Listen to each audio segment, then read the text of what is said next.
Welcome to It Takes Two. I'm Blair. I'm Chris. And today we'll be talking about Love and Marriage Huntsville Season 9, Episode 12. We are one episode away from the finale, so look out for those spotlight videos this week. We going to do some deep dives on some of these scenes. Subscribe, like, share, comment, all the above. You ready, Blair? I'm ready. Walk us through this, please. Chris and Nell are doing their vow renewal walkthrough with their kids. It's a beautiful space for reception and outdoor ceremony. Yeah. Their son Chris ends up coming in late after the tour, and they talk about how all the kids have a role to help with the vow renewal. So the daughter has flowers, Lance has DJ, but he thinks that Chris should be in charge of DJ since he's into music, and Lance is going to take over coordinating them going to the grandmother's gravesite as a family. Okay. She always wanted her mom to attend her big day, but Nell is still grieving. What y'all missed in that scene is that Chris didn't have a job.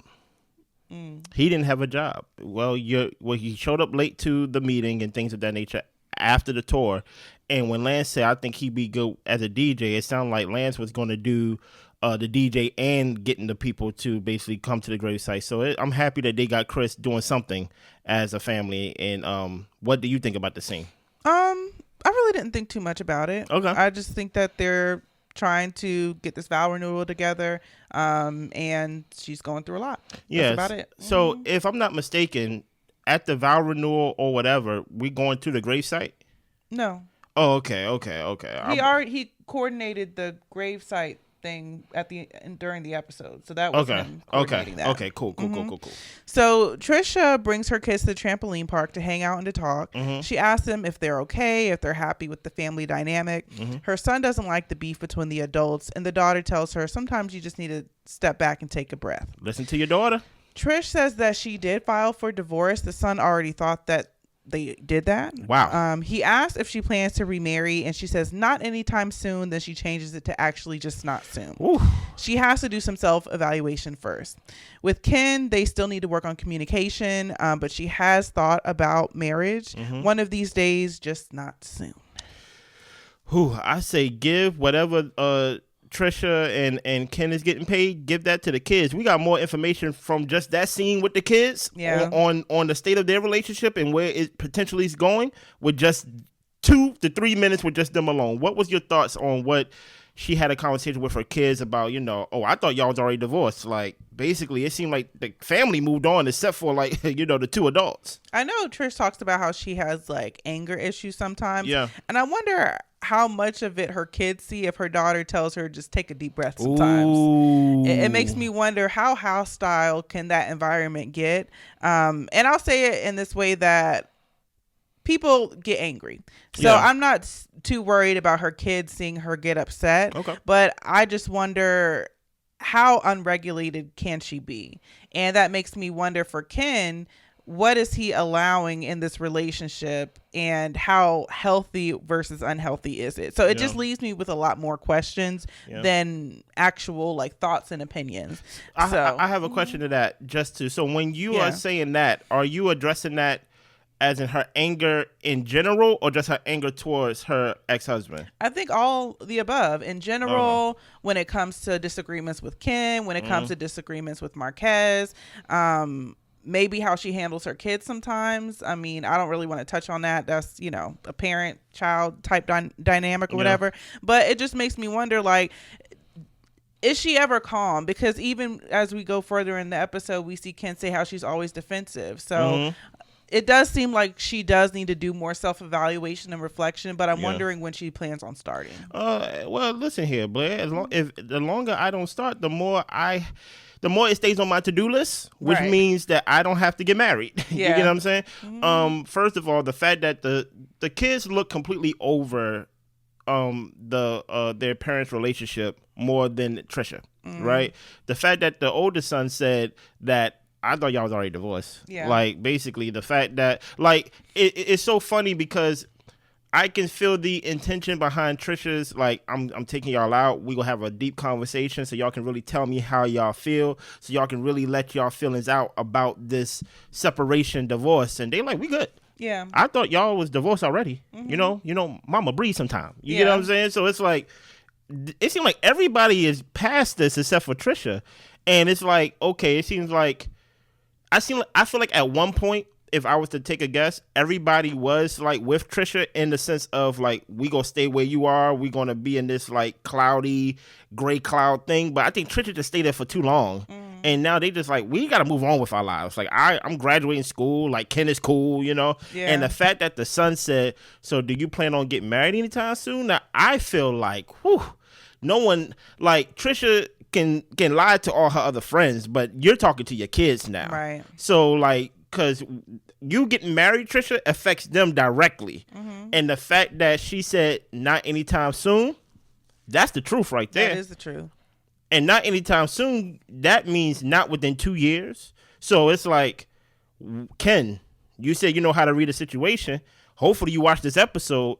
You heard what she said. You get what I'm saying? That the divorce is not the only thing that's holding her back. Yeah. It's just the whole mindset of like, I don't plan on getting married anytime soon. And then she was like, oh yeah, I'm dating Ken. Ken is a nice man. Yeah. You know what I'm saying? It's like, yeah, we heard you. So Nell has Trish over her house to chat. Yeah. Nell says that everyone has assumed that you had something going on with Martell. And she talks about how the visit with Martell went. They started talking about working out. He was talking about Mel and the kids and his regrets. And she told him he was wrong. He said that I didn't call you here for therapy. And that's pretty much where the conversation ended. There was no intimacy, nothing sexual. He didn't try to come on to her. And Trish believes she should have just been honest from the beginning. And just to address that, because they're going to shift over to the divorce conversation. Yeah, Trish, if that's all it was, y'all made it look a lot worse than it actually was. Stupid. I think that it definitely was odd for you to even go over there.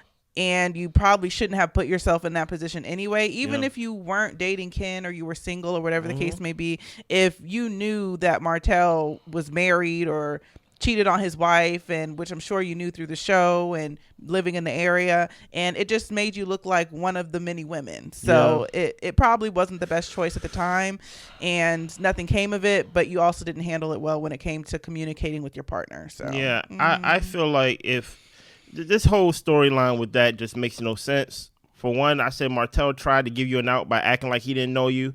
You going over there, I don't know why you went over there. Maybe because, you know, it is Martell from Love and Marriage Huntsville, and you just wanted to go because he contacted you, he DM'd you and things of that nature. So I don't even understand, like, the whole, like, I should have said this from the beginning. If it was really nothing, people would be quick to say that it was nothing and say it in the beginning. So for you to keep basically gaslighting us with the whole, like, not telling Ken, not like, the fact that they was talking about this the whole season, this could have been like nipped in the butt, like easily, like nothing happened. She's like breadcrumbing us with information just for us to lead to nowhere. Exactly. And truth be told, I really never believed that they slept together. But also, I never cared as well because I'm like, this is not the main side chick, so it don't matter. Yeah. So Nell asked, why did it take her so long to sign the divorce papers? Yeah.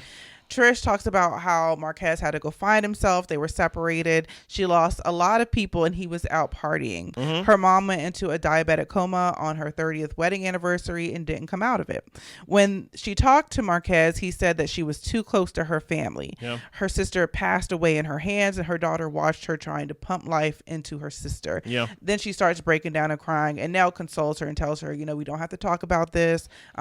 We can move on from this conversation. Nell starts talking about how she gets emotional when she talks about the passing of her mother, and she's quick to tell people to leave her alone. She's fine, but if you keep asking me, then it is an issue. Yeah. But Nell's mom was a person of reason in her life, and helped her handle different situations, and she gets angry at times, but they both bottle up their feelings. Trish says that it helps for her to be by herself, and Nell still feels like she needs closure with dealing with the loss of her mother. Do you want to go first on this? Yeah, I'll go first. The only thing I really have to say about it is Trish went through a lot. She did. And she has a lot of trauma that goes, of course, beyond, you know, death and grieving, but also probably the life that she imagined with her husband, who was her high school sweetheart, and him not showing up for her in a way. So that probably felt like abandonment and just terrible all the way around. So I guess with Trish, I get that she's down, but like, what are you doing to pick yourself up? You know, it's hard though. And and I'm not saying that she needs to just hurry up and get over it in any type of way, but I think it's holding her back in a lot of different ways in life. And I think that she needs outside help. I think that counseling might benefit her. And, it just sucks to see her stuck is all I'm saying. And then when it comes to Nell, I appreciated Nell telling her, like, we don't have to push it. We don't have to push the conversation. And then she revealed what she's going through so they can like connect over the fact of they're both people who are grieving the loss of loved ones. So it was a good scene. It was an honest scene. Yeah. I'm going to revisit the Marquez part of it in a minute, but I did like the fact that Nell said we don't have to push. I do agree with you with that. But in certain situations like that, you do have to push, but you only push when you respond with vulnerability yourself. So I think Nell was the perfect person to push the situation, even though she said she didn't push, because immediately after Trisha shared her story, Nell came with her story, which is kind of similar, right, when it comes to losing a parent. Now, Blair, I need you to really walk me through this in the sense of, like, I got something in my head, and I need you to help me unscramble it a little bit, right? Okay, I'll try. He said, this is what Trisha said in the scene as well, that she be around her family too much, right? She's too close to her family. She's too close to her family. This is the family that passed away. This is her parents. This is her sister. Just a lot of loss, right? They was high school sweethearts, meaning that he was around the family. Yeah. Or at least knew of the family for a long time, right? So there was a certain closeness that she had with him, as well as you would suggest that he would have a closeness with her family. You know, family knowing family. Do you think that her divorce or just her disdain for Marquez, her hate for him, is tied directly to the fact that when my parents died, my sister passed away, you wasn't there? Absolutely. And you know these people. Like, this is not just like we got married and you had to get to know these people. We went to school. You probably came over. Like, you've been around my mom. You've been around my sister. You've been around my dad. And I think, like, in some way, this gonna seem kind of weird now because death is weird.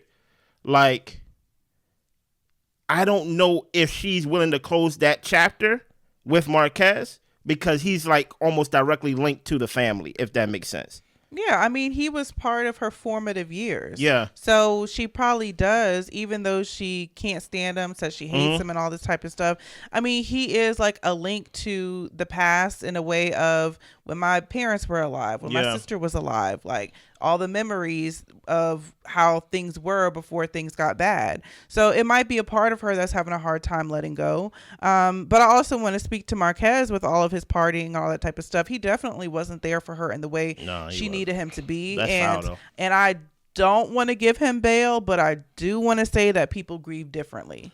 And I don't know, man. And I do want to say that sometimes people cope by coping through alcohol or drugs or not being around sadness. And if she's sad and depressed, you know, not being around your partner in that space. And so it can get very ugly during, you know, a loss of a life and how people grieve differently. Yeah. And that's why I think that, you know, I do think their relationship is too far gone at this point, but I think that when they were having those issues of him not being there for her, if they both would have been open to counseling and grief counseling to try to work through it together as a couple. But I don't think Trish, all this time has gone by, and from what we've seen, it doesn't seem like she's even sought out counseling for herself, and it doesn't seem like Marquez would be the type to even think he needs it. So it's just unfortunate that they couldn't seem to find their footing in order to work this thing out. That's fair. That's fair.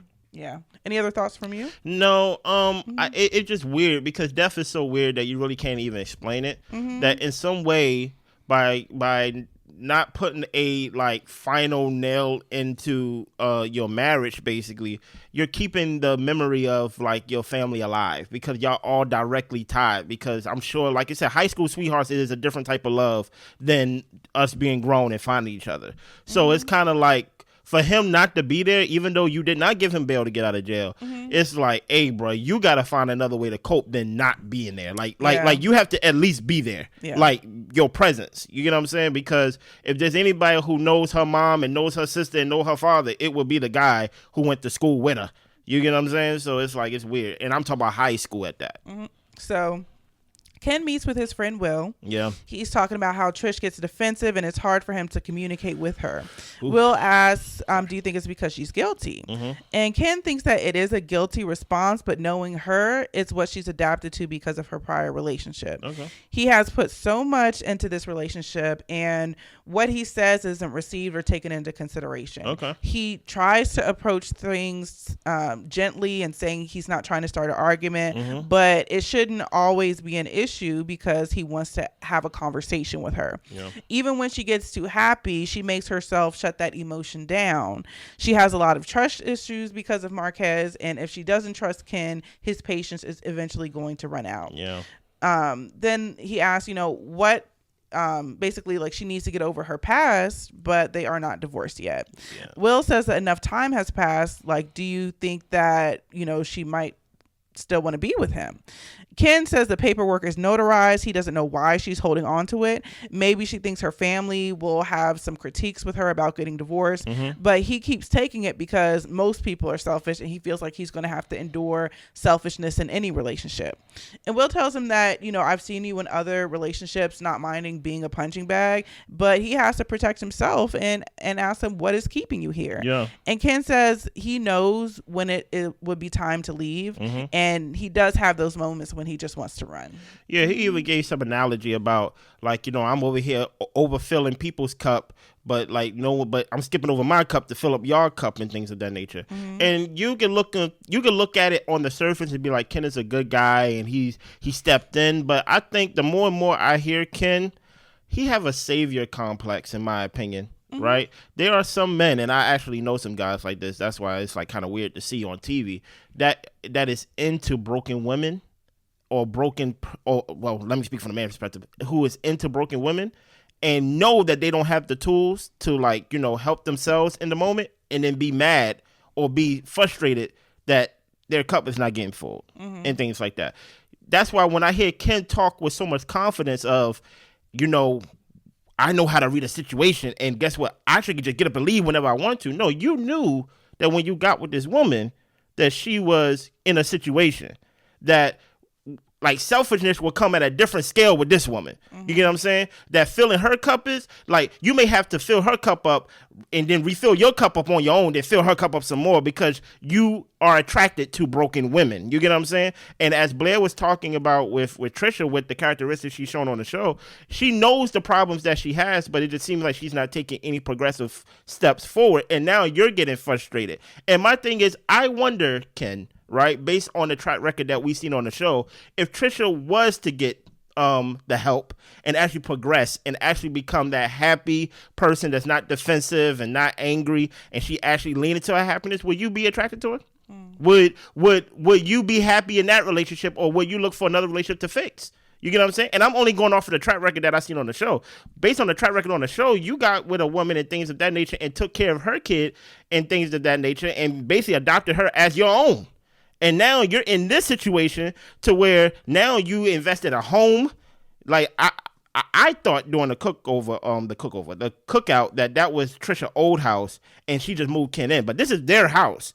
And I'm like, you're invested a house with this woman and her kids, and you in the same mouth gonna say, I could just get up and leave whenever I want to? It's like, nah.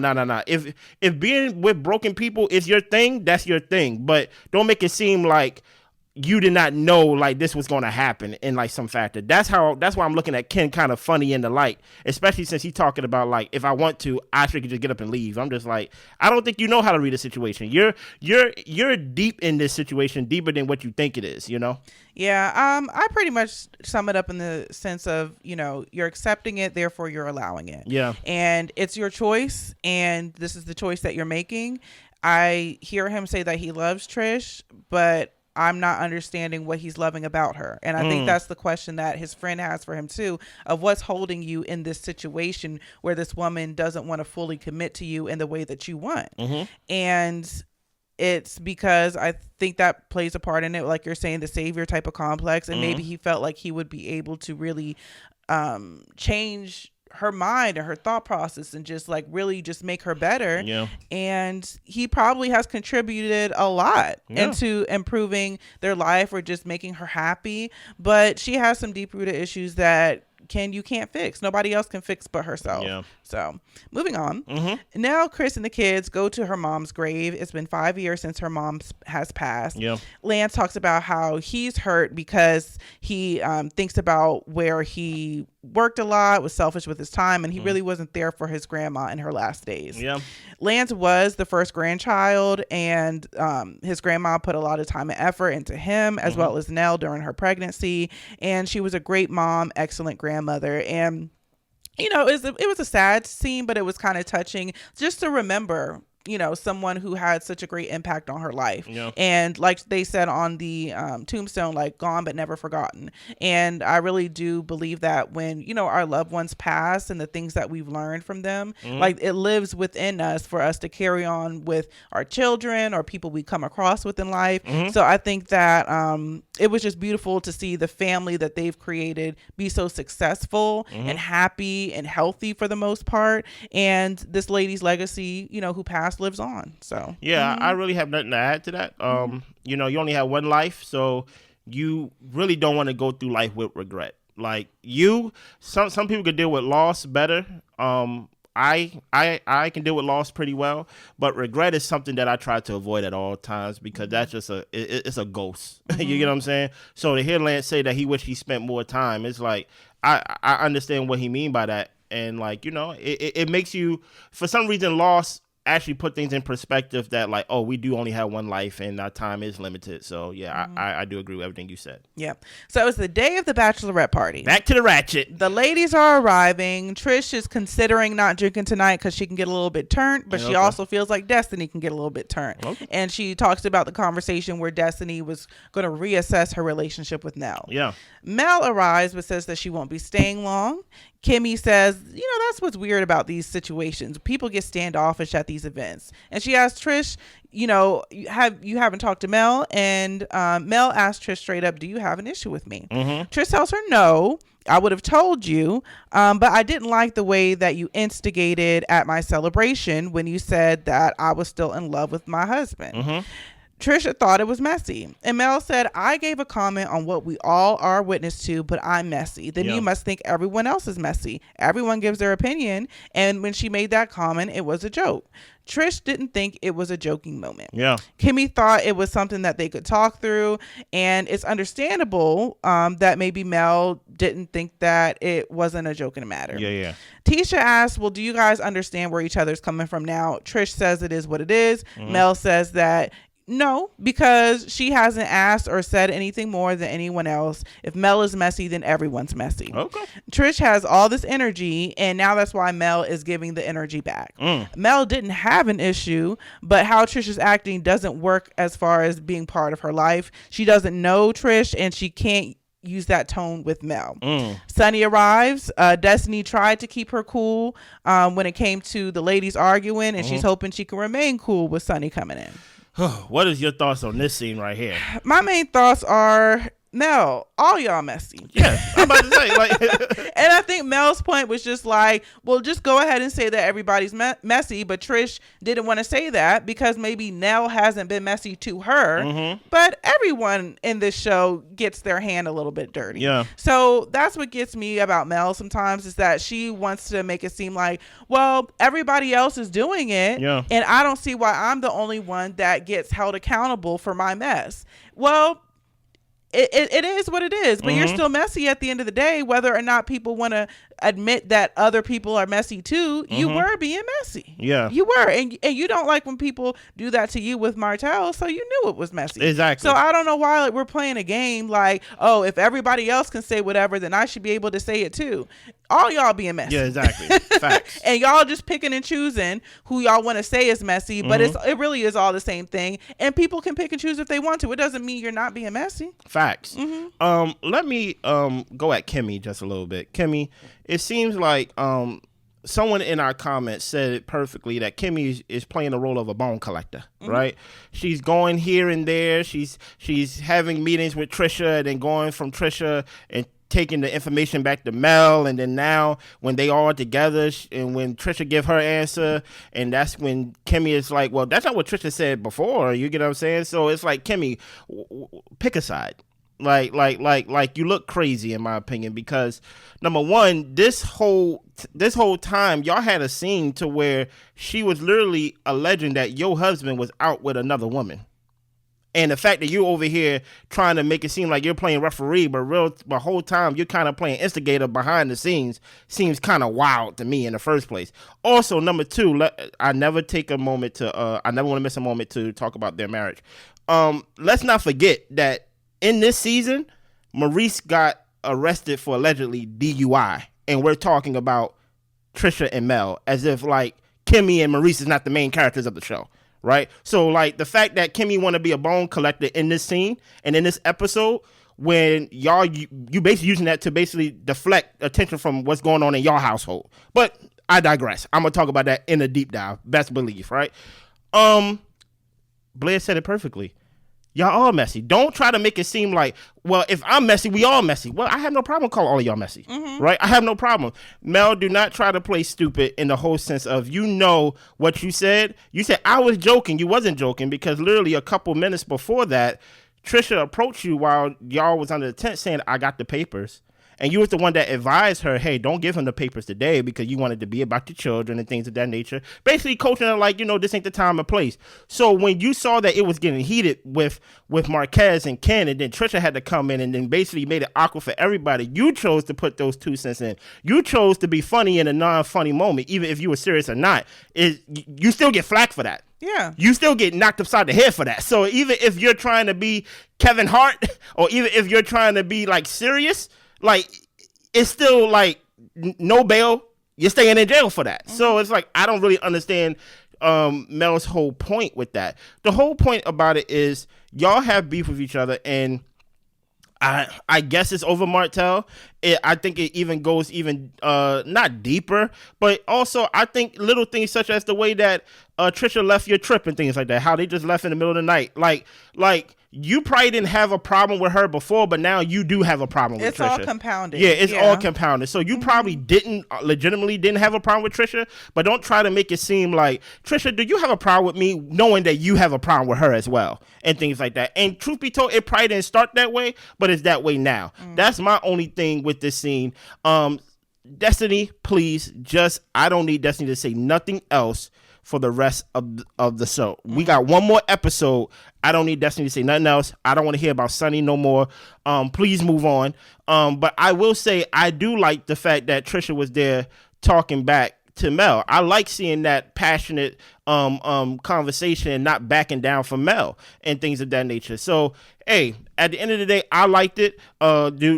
Do you have anything else to add to like this episode? Not at all. To the scene? Make sure that y'all subscribe, like, share, comment, all the above. We will drop some other videos on this episode throughout the week. Look out for that. Turn on that notification bell, because I don't know when I'm gonna drop it. Once I get done edited, you know what I'm gonna do. I'm gonna get it up off of me. You get what I'm saying? So we see y'all. Bye.